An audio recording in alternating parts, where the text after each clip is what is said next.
자, 오늘 말씀의 제목입니다. 차별하여 대하지 말라. 자, 히든 피겨스라는 영화가 있습니다. 혹시 보신 분들이 있을지도 모르겠습니다. 이 영화의 원래 제목은 숨겨진 영웅들이라는 제목을 가지고 있습니다. 네, 화면에서도 보이듯이 3명의 흑인 여성이 나옵니다. 과연 이들이 어떤 일을 했길래 이런 히든 피겨스, 숨겨진 영웅으로 나타날까요? 이들은 1958년도부터 1963년도까지 미국에서 진행되었던 유인 비행선 탐사 프로젝트에 참가했던 여성들입니다. 이거는 실제 미국에서 있었던 일을 실화로 바탕으로 만들어진 영화이기도 합니다. 이 영화의 주인공들은 모두 흑인 여성들이에요. 당시 이 여성들과 유색 인종들은 엄청난 차별을 받았기에 그들의 업적이 감추어져 있었습니다. 그런데 이것을 드러낸 이 스토리, 이 미국 사회에 비롯한 전 세계에서 큰 이슈가 되었어요. 이들은 단지 흑인이라는 이유만으로 차별을 당해 왔습니다. 사실 바로 앞에 있는, 사무실 바로 옆에 있는 화장실을 갈 수가 있잖아요. 그런데 화장실을 쓰지 못하게 만들었어요. 여기는 흑인 여성들을 쓸 수 없는 곳이다 라고 편말을 붙여놓고 쓰지 못하게 만든 것이죠. 그래서 저 멀리 800m나 떨어진 곳까지 화장실을 왔다 갔다 할 정도였어요. 그녀들은 백인들이 사용하는 커피포트도 사용하지 못했습니다. 또한 회의도 참석하지 못하였고 중요한 문서의 핵심 부분도 읽을 수가 없었습니다. 이런 직장에서 차별 대우를 받으면서 그곳에서 일을 했다라는 것이죠. 이처럼 엄청난 차별과 수모를 받았습니다. 단지 흑인이라는, 그리고 여성이라는 이유만으로 이런 일을 당했다라는 것이죠. 하지만 그들은 결국 이 편견과 차별을 딛고 우주 유인선 그 프로젝트를 성공적으로 완성시켰습니다. 아주 큰 공을 세우게 된 것이죠. 하지만 그들의 이름은 드러나지 않았습니다. 이는 오래전 이야기가 아닙니다. 미국에서 불과 5, 60년 전에 벌어졌던 일입니다. 그때만 해도 자유와 평등과 민주를 외치는 그 미국 사회 안에서 유색 인종과 성별에 따르는 심각한 차별이 있었다라는 것이죠. 오늘날은 그럼 어떠할까요? 오늘날에도 이런 차별과 편견이 있습니까?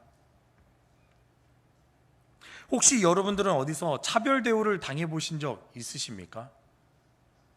아니면 차별 대우를 받는 모습을 보신 적 있으십니까? 쉽게 예를 들자면 어떤 노숙자가 들어왔는데 우리 교회 화장실이 지하실과 4층에 있습니다. 그런데 그 노숙자가 들어왔다고 해서 4층은 깨끗하고 어린이들이 쓰는 곳이니까 이 지하실로 내려가십시오 라고 그렇게 안내하신 적 있습니까? 그런 적 없으시겠죠. 네. 그것도 아니라면 혹시 내가 다른 사람을 차별 대우하면서 여러분들이 살아보신 적 있으십니까? 자, 2가지를 질문 다시 여쭤보겠습니다. 차별 대우를 받아보셨습니까? 아니면 차별 대우를 해보셨습니까? 어떤 게 더 많은 것 같습니까? 차별 대우 당한 게 더 많으십니까? 네? 차별 대우를 하는 게 더 많으십니까? 내가 차별 대우하는 것이 어쩌면 더 많았을 것입니다. 편견으로 바라보고 차별 대우하면서 그렇게 지냈던 우리의 모습이지 않습니까? 오늘날 우리가 살아가는 이 세상도 사람들을 향한 편견이 있고 차별이 있고 불공정한 대우가 우리 가운데 있다라는 것이죠. 이 사회 가운데. 그러면 일반적으로 어떤 기준으로 다른 사람들을 평가하고 차별하는 것일까요? 어떤 기준이 있을 거 아닙니까? 몇 가지 예를 들어보겠습니다. 어떤 사람은 성별 때문에 차별을 합니다. 지금도 남녀 차별이 있습니다. 없을 것 같다라고 생각하지만 있습니다. 각 직종을 가지고 있으면서 똑같은 대우를 받지 못하고 있습니다. 남성과 여성이 같이 입사를 했는데도 불구하고 월급이 다르지 않습니까? 여성이기 때문에 무시당하고 억울한 경우가 분명히 있을 것입니다. 물론 역차별도 있습니다. 남성들도 역차별을 당합니다. 남성들만 그렇게 차별하는 것이 아니라 요즘은 남성들이 더 역차별 당하는 경우가 많아 보입니다. 때로는 우리는 물질로 서로를 판단하고 차별 대우하기도 합니다. 아무래도 부자가 더 많은 것에 존중을 받습니다. 돈이 많으면 어디서든지 좋은 대우를 받고 또한 귀족 대우를 받고 있는 것 같습니다. 또 사람들은 외모에 따라서 사람을 차별하기도 합니다. 외모가 이쁘거나 잘생기면 좋은 대우를 받습니다. 기회가 더 많이 주어지는 것 같습니다. 키가 크고 인상이 좋으면 사회생활도 더 유리합니다. 외모가 가진 판단의 기준 때문에 그렇다는 것이죠. 이처럼 사람들은 여러 다른 기준들, 각자가 가지고 있는 어떤 기준들이 있어서 그 기준들로 인해서 서로를 판단하고 등급을 매기고 그에 따라서 차별 대우를 하고 있다는 것이죠. 나는 아니겠지. 아니요. 내 안에 나만의 기준이 있어서 그 기준을 가지고 서로가 판단하고 있다는 것입니다. 그리고 그렇게 대우를 나도 은연중에 그렇게 대우를 하고 있다는 것이죠. 여러분들, 제가 말하는 게 정말일까요? 가짜일까요? 실제로 우리가 이렇게 삶을 살고 있다는 것이죠. 최근에 제가 지하철을 탔는데 어떤 아저씨가 지하철을 탔어요. 딱 타고 들어왔는데 좀 이렇게 냄새가 굉장히 많이 났어요. 노숙자 냄새가. 그런데 그 아저씨가 노인석에 가서 딱 앉았는데 그 자리에 있던 모든 사람들이 갑자기 한 사람 한 사람 다 피해가는 거예요. 냄새가 나고 더럽다라고 생각했는 것 같아요. 그 주변에 사람이 아무도 없는 거예요. 한 2정거장 정도 갔는데 주변에 사람이 없어요. 그 아저씨는 그 대우를 당연시 여기듯이 나에게서 냄새가 나는구나 라고 생각하면서 혼자서 그 넓은 장소를 차지하고 있더라고요. 우리는 은연중에 나도 모르는 사이에 이렇게 사람들을 피하고 대우하고 생각하고 또한 편견을 가지고 삶을 살아가고 있다는 것이죠. 그렇다면 성경은 차별에 대해 뭐라고 말하고 있을까요? 하나님은 차별에 대한 분명한 입장을 밝히고 있습니다. 특히 믿는 자들을 향해서 다음과 같이 말하고 있습니다. 우리 1절 말씀 함께 읽겠습니다. 시작. 내 형제들아, 영광의 주 곧 우리 주 예수 그리스도에 대한 믿음을. 아멘. 차별하여 대하라고 말하고 있습니까? 차별하여 대하지 말라라고 말하고 있습니까? 네, 차별하여 대하지 말라라고 말하고 있어요. 그 이유가 무엇입니까? 차별하지 말라는 이유가 앞에 부분에 말씀이 있죠. 형제들아, 영광의 주 곧 우리 주 예수 그리스도에 대한 무엇을 가졌다고요? 믿음을 가진 자. 사랑하는 성도 여러분, 우리는 예수 그리스도를 믿은 그리스도인으로서 삶을 살아가야 됩니다. 할렐루야. 그 믿음을 가지고 있지 않습니까? 예수님이 내 안에 계시지 않습니까? 하나님의 말씀에 따라 그리스도인들은 사람을 차별하지 말아야 된다라고 말하고 있습니다. 이게 믿는 자들을 향한 하나님의 뜻이 우리 가운데 보여지는 것이죠. 세상은 계속해서 여러 가지 이유로 개인들을 차별하고 있지만 그리스도인들은 달라야 됨을 말하고 있습니다. 여기서 차별하지 말라라는 단어를 제일 앞에 두고 문장을 보면 이러합니다. 차별하지 말라. 너희에게 예수님에 대한 믿음이 있지 않느냐. 하나님은 이처럼 믿는 자는 절대로 누군가를 차별해서는 안 된다라는 것을 강조하고 있다는 것이죠. 차별하지 말라. 너희 안에 예수님이 있지 않느냐. 그 믿음이 너희 안에 있지 않느냐라고 우리에게 말씀하는 것이죠. 각자 자신의 기준으로 다른 사람을 그 가치를 매기고 그 가치에 따라서 서로 차별하면서 대하는 것은 죄입니다. 하나님의 말씀에 반하는 것은 죄이지 않습니까? 예수님을 믿는 하나님의 백성들은 세상 사람처럼 서로를 차별해서는 안 되는 것이죠. 외모나 또한 빈부나 학벌, 인종, 학연, 지연, 능력, 어떤 사람들의 그 모습을 보면서 나만의 가치를 가지고 나만의 기준을 가지고 그 사람을 가치를 매긴다면 이는 하나님께 큰 죄를 짓는 것입니다. 하나님은 이를 악한 생각이라고 말씀하고 있습니다. 우리 4절 말씀 한번 읽어보겠습니다. 4절입니다. 4절 중반에 이렇게 말합니다. 시작. 악한 생각으로 판단하는 자가 되는 것이라고 말하고 있습니다. 이렇게 기준을 정하는 것이 악한 생각이라는 것입니다. 그리고 그 판단하는 자가 된다고 말씀하고 있습니다. 9절에서는 이것을 죄라고 말씀하고 있습니다. 우리 9절 말씀 함께 읽겠습니다. 시작. 만일 너희가 사람을 차별하여 대하면 율법이 너희를 범법자로 정죄하리라. 아멘.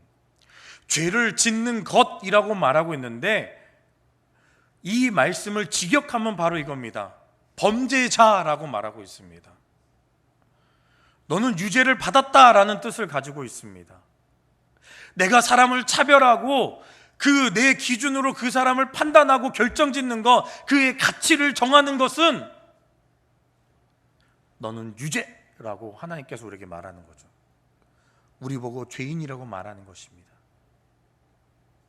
차별은 하나님 앞에서 범죄이며 차별하면서 판단하는 것은 범법자라고 우리에게 말씀하고 있지 않습니까? 교회 안에서 혹시라도 서로를 차별하여 대우하지 마십시오. 이는 하나님 앞에서 심각한 죄입니다. 믿는 자는 사람을 차별해 대하지 말아야 되는 것입니다. 진정한 믿음을 가진 성도라면 사람들을 차별하여 대하지 마십시오. 초대교회들이 세워질 때 교회 안에서 차별의 모습이 나타나고 있습니다. 신분과 성별에 따라 사람들을 차별하였습니다. 본문은 당시 교회 안에서 이루어졌던 차별의 예를 보여주고 있습니다. 우리 2절과 3절 말씀 같이 읽어보도록 하겠습니다. 2절에서 3절 말씀 읽겠습니다. 시작. 만일 너희 회당에 금가락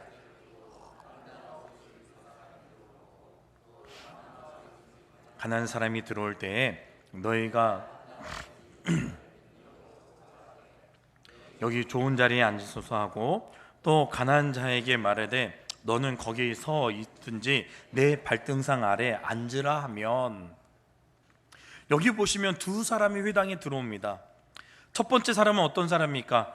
손에 금가락지를 끼고 아름다운 옷을 입고 성전에 들어왔다라고 묘사되어 있습니다. 당시 금가락지를 끼고 있다라는 것, 어떤 의미일까요? 나 부자야 라는 것이죠. 그뿐입니까? 신분을 나타낼 때 이 반지로 신분을 보여줬어요. 내 직분이 어떤 직분인가를 알기 위해서 반지로 표시하고 있었다라는 거예요. 그렇다면 이 반지가 끼어져 있는 손을 보는 순간 사람들이 어떤 반응을 보였다는 것입니까? 그 옷을 입은 사람을 보면서 자리를 찾아서 안내를 하고 있다는 것이죠.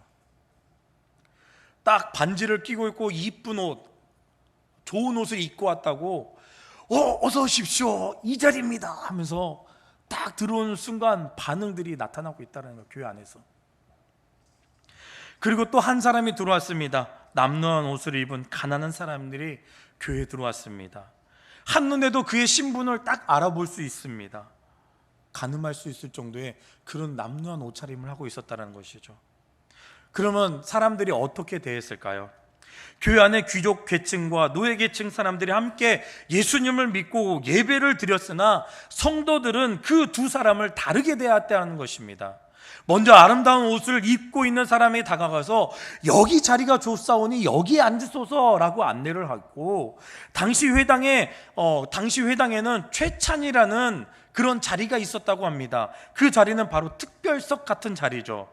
앞이 잘 보이고 말씀이 잘 들리는 곳, 그곳에 앉혔다라는 것입니다. 그곳은 바로 귀족들이 앉는 자리였습니다. 금가락지를 손에 끼고 좋은 옷을 입은 사람들이 들어오면 귀족들이 왔다라고 생각하고 즉시 이리 오십시오, 그 상석으로 자리를 안냈다라는 것이죠. 그런데 남루한 옷을 입은 사람들, 가난한 사람이 들어오자 태도가 확 바뀜을 볼 수가 있습니다.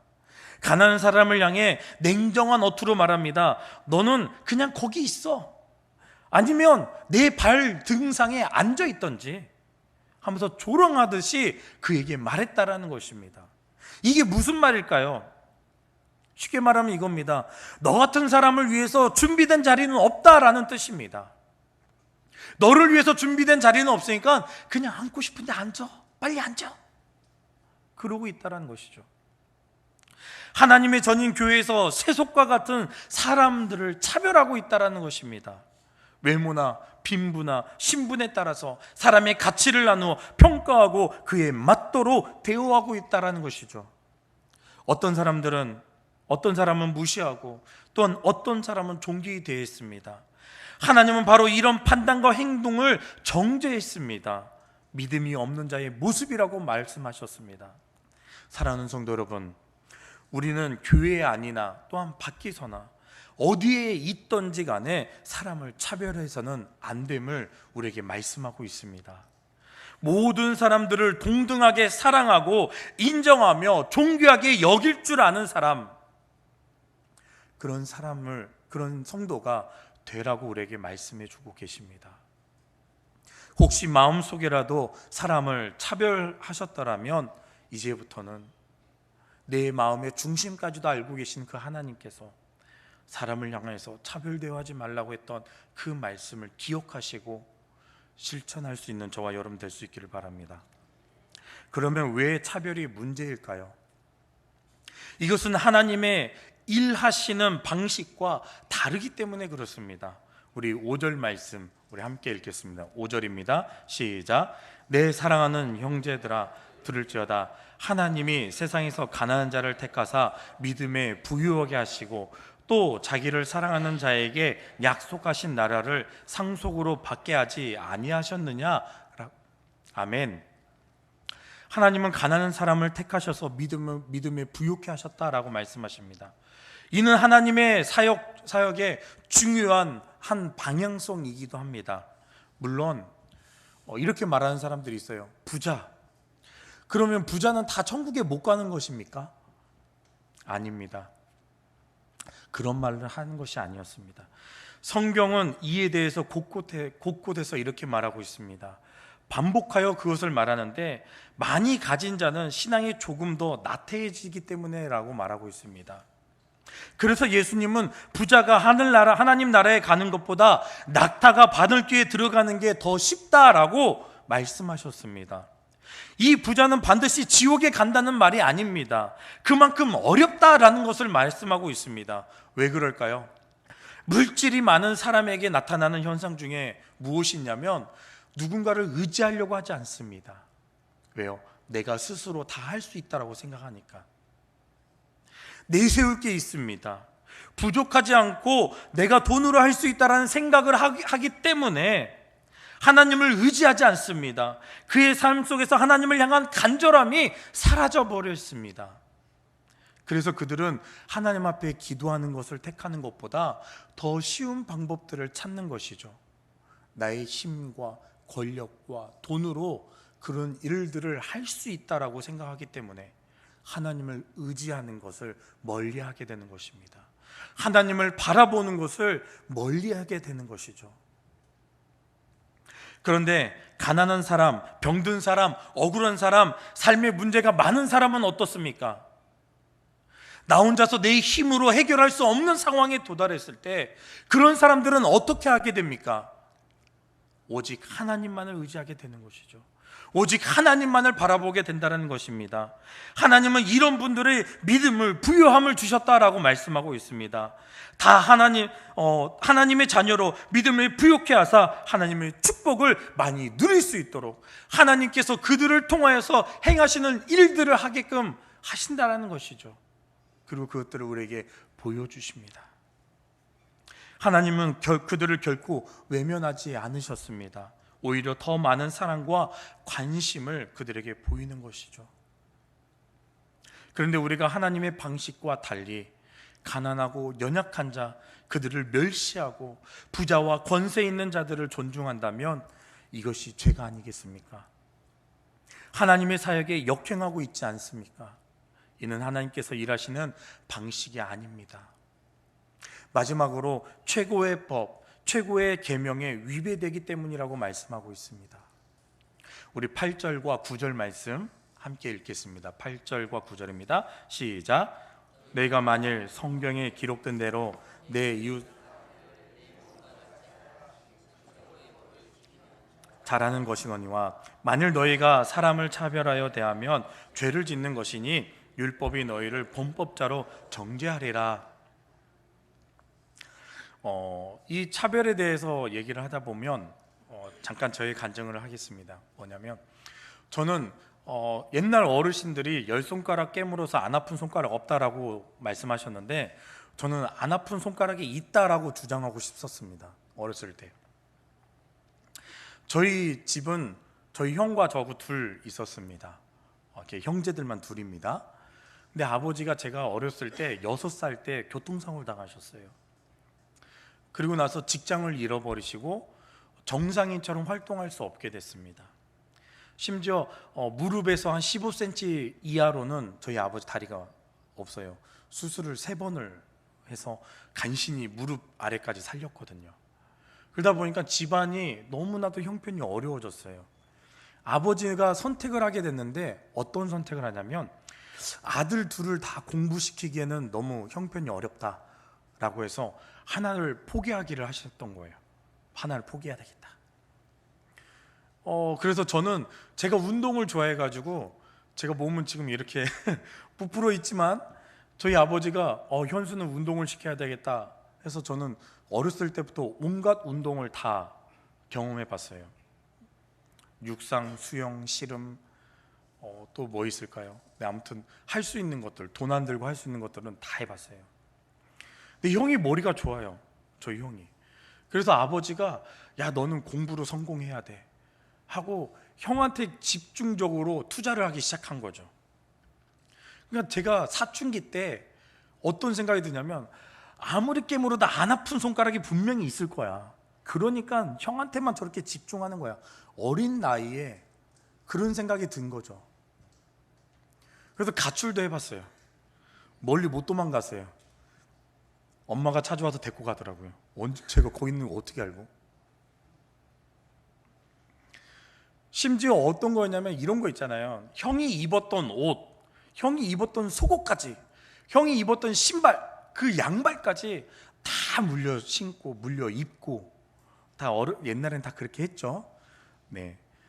근데 저는 그게 이해가 안 됐다라는 거예요.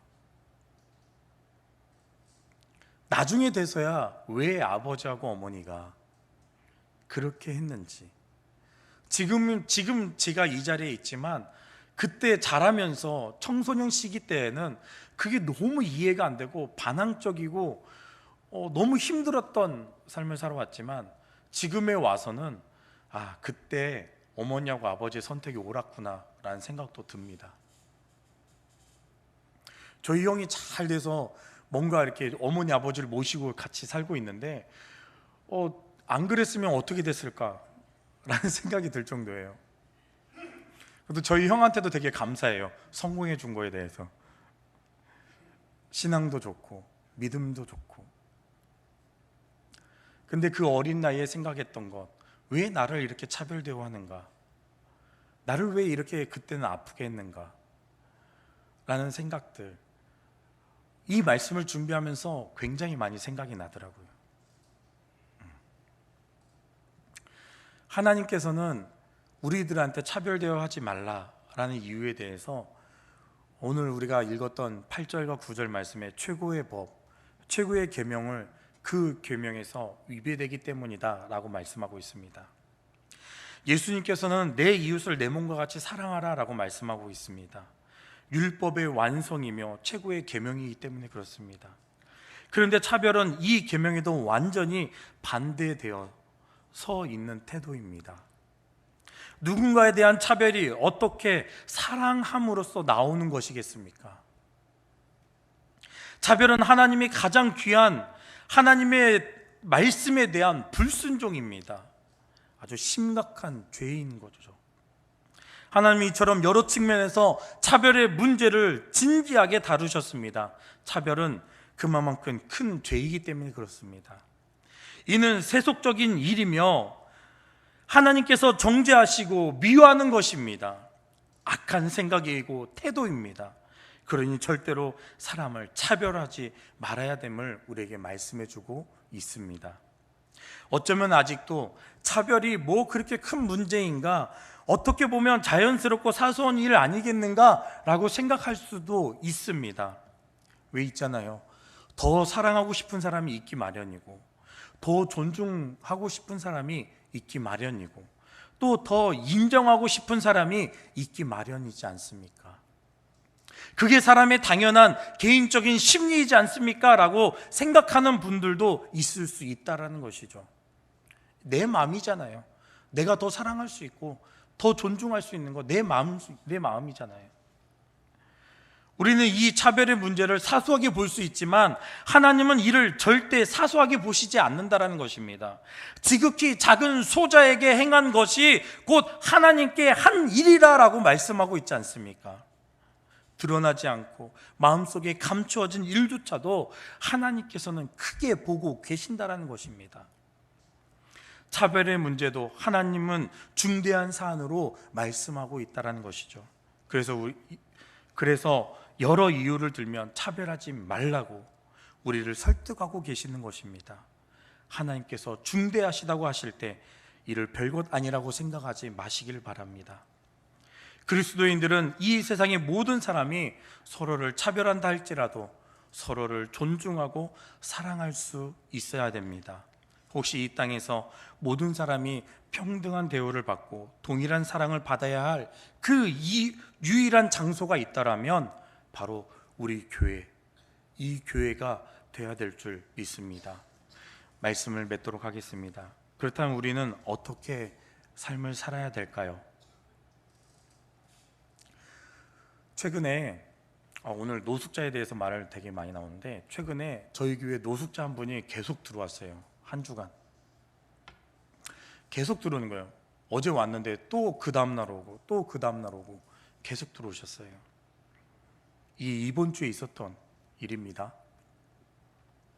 그런데 제 마음속에 어떤 마음이 들었냐면 이런 마음이 드는 거예요. 냄새도 나고 그래 빨리 도움을 주고 내보내야 되겠다라는 생각이죠.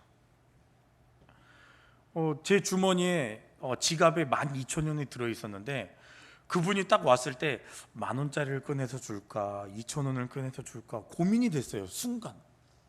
근데 이분이 와가지고 2,000원만 주시면 제가 밥 먹을 수 있을 것 같아요. 2,000원만 주세요 라고 해. 내가 2,000원이 있는 거 어떻게 알고 2,000원만 달래요. 그래서 제가 드렸어요.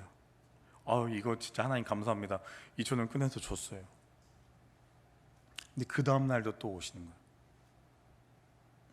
또 그 다음 날도 오시고, 우리 교육자들이 그분이 오실 때마다 정중하게 내보내긴 했어요. 도와주고 내보내긴 했는데 이런 마음이 든 거죠. 내일 또 오면 경찰에 신고해야 될까라는 생각. 그런데 제 마음속에 어떤 마음을 주셨냐면 이런 마음을 주셨어요. 내가 하나님 앞에 섰을 때 하나님께서 야 현수야, 나 너 몰라, 너 가, 빨리 가. 내가 이 땅에 살면서 도움 주고 너한테 다 줬어. 그러니까 너 그냥 가. 여기 들어오지 말고 그냥 들어가. 다른 데로 가 라고 할 것 같았어요. 그러면서 나한테 하신 음성, 제 마음속에 들리는 음성은 이거예요. 뭐냐면 내가 너를 찾아갔는데 2019년 7월 16일 너를 찾아갔는데 너 나 외면했잖아. 너 나 모른다 했잖아. 혹시 그분이 예수님이 그분으로 인하여 나에게 찾아왔는데 내가 그를 멀리하고 그를 무시하고 그를 차별했다면, 나 또한 저 천국 앞에서 하나님 앞에 섰을 때 하나님께서 나를 향하여서 야, 너 몰라, 내가 너한테 도움 줄 건 다 줬어, 가, 여봐라, 얘 지옥으로 보내, 그렇게 말하면 어떨까요? 나는 어떤 말을 할 수 있을까요? 과연 나는 내 삶 속에서 내가 차별 대우하고 내 편견으로 그 사람들을 바라보고 그렇게 삶을 살아왔는데, 하나님 앞에서는 나는 정말 떳떳하게 살아왔습니다, 내가 언제 그랬습니까? 라고 어떻게 그렇게 말할 수 있었을까요? 그 순간이 드는 순간 너무 마음이 괴로웠던 거예요. 그렇게 그 마음을 품고 있는데 어제 저녁에 9시쯤에 청년들이랑 같이 순장 교육을 하고 있었어요. 근데 어떤 분이 문을 똑똑 두들기면서 들어오시는 거예요. 처음 뵙는 분인데 이분이 들어오시면서 하시는 말씀이, 목사님, 제가 이 교회 몇 번 다녔는데요, 내일 제가 오면 드릴게요 하면서 저한테 10,000원만 달래요. 근데 순장 교육 하는데 제가 돈을, 지갑을 왜 가지고 오겠습니까? 안 가지고 오겠죠. 그래서 내가 청년들한테 누구 10,000원짜리 있으면 하나 나한테 좀 빌려줘, 내가 내려가서 바로 줄게 하고 빌려서 그분한테 드리고 정중하게 인사하고 보내드렸어요. 사랑하는 성도 여러분, 말씀에 여러분들이 은혜를 받고 그것이 하나님의 음성으로 들리면 실천하시면 됩니다. 아멘. 조금도 의심하지 마시고 내 마음에 꺼리낌이 있으면 그거를 적용하십시오. 삶 속에서. 그 말씀이 나에게 들려주셨고 차별하지 말라는 말씀이 내가 지금 들었다라면, 사람을 향하여서, 이 성도를 향하여서 내가 살아가고 있는 모든 상황 속에서 그 사람을 차별하지 말고, 그 사람을 편견을 두고 생각하지 말고 사랑으로 실천하시고 하나님이 주신 말씀 가운데서 여러분들이 행할 수 있기를 간절히 소망합니다. 이게 하나님이 우리에게 바라시는 말씀입니다. 내 삶 속에서 적용하십시오. 미워한 사람이 있었으면 한 번 더 사랑하는 마음으로 그에게 다가가시고, 또 도울 사람이 있으면 도와주시고 섬겨주시고, 더 간절한 마음으로 주님의 음성을 듣고 행할 수 있는 저와 여러분들 될 수 있기를 주님의 이름으로 축복합니다.